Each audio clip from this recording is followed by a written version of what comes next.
This journey into the history of celebrity roasting begins not with laughter, but with a carefully constructed framework of status and expectation. This is the premise of the roast, a grand spectacle where the targets are not just the comedians themselves, but the very architecture of fame, wealth, and perceived success. The goal is to find the most resonant moments, the sharpest observations that slice through the veneer of celebrity, turning personal history into comedic ammunition. At the heart of this dynamic is the punchline, the precise moment where a broad joke pivots into a specific, often uncomfortable truth. It is the microsecond where the audience recognizes the weight of the status being mocked. Throughout the evening, the theme of money and status dominates the proceedings. It becomes the currency of the insults, the unspoken yardstick against which every career,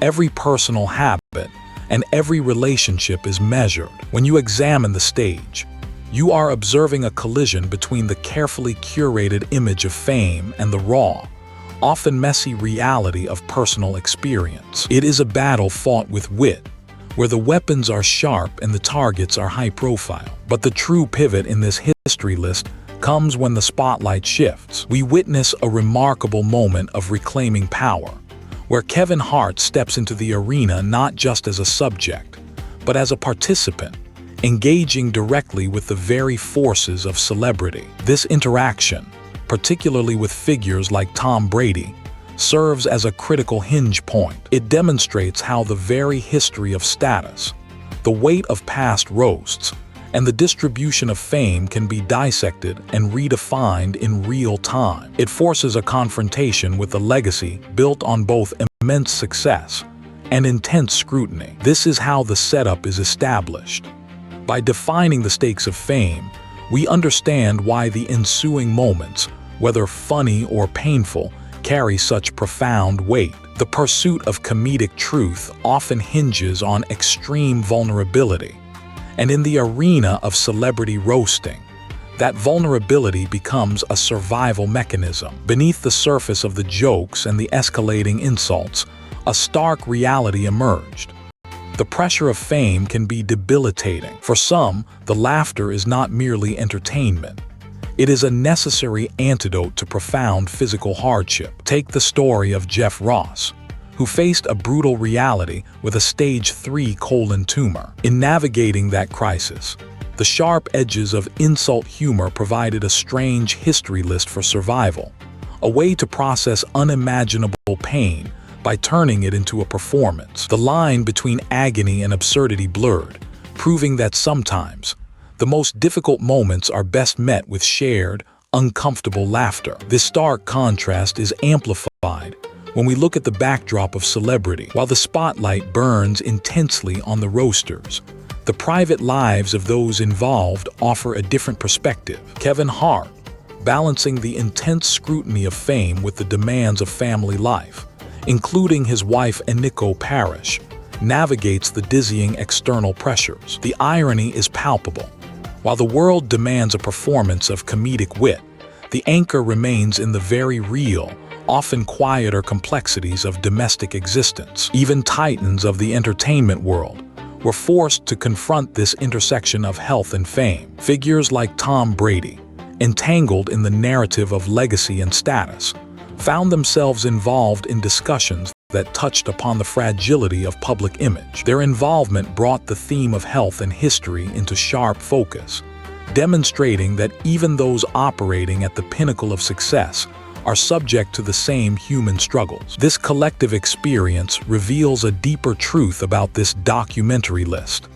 Laughter, in its most potent form, is not just a release, but a powerful, hard-won medicine, allowing those enduring the strangest histories to find a momentary, necessary space of shared humanity. The laughter that follows a roast is often a fragile thing, built on shared vulnerability. But when that vulnerability brushes against deeper social fault lines, the humor can quickly turn into something sharper, revealing the uncomfortable history lurking beneath the surface of the stage. This is where the dynamic between the performers shifts from simple comedy to a complex negotiation of social space. MC Shane Gillies, in his role as a provocateur, introduced topics that immediately stirred uncomfortable silence. Comments regarding sensitive public health issues and associations with controversial figures generated immediate and palpable discomfort, forcing the audience to confront the uncomfortable edges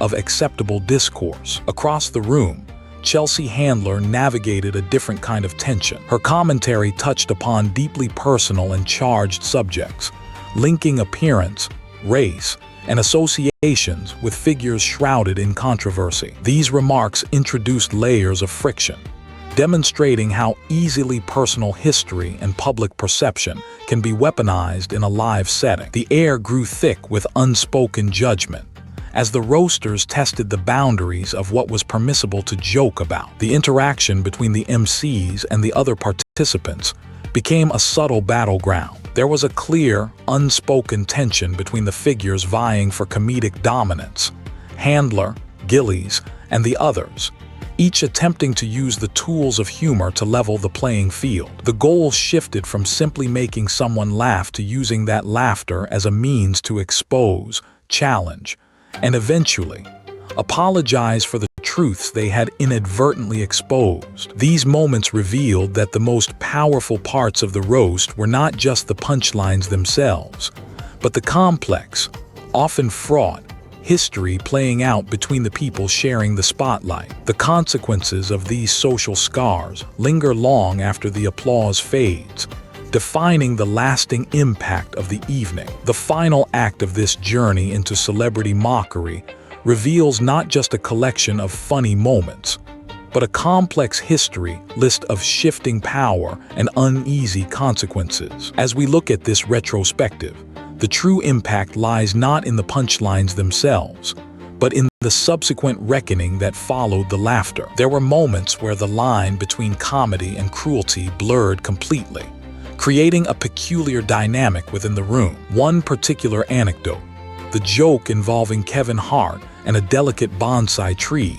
stands out as a strange history moment. It became the nexus point where the collective discomfort crystallized, forcing an uncomfortable silence that spoke volumes about the fragile boundaries of public commentary. This dynamic was fundamentally altered by the acknowledgement of accountability. The shift in power became undeniable when figures in the room began to step back from the spotlight, offering apologies that acknowledged the weight of career-related insults. This demonstrated that even in an environment designed for aggressive humor, there was an emerging recognition that jokes carried real-world consequences. It was a slow, powerful lesson in social awareness, proving that vulnerability, when wielded correctly, can be transformative. Ultimately, the enduring legacy of this entire documentary list is a powerful conclusion about the nature of human reaction. Laughter, even when it is painful,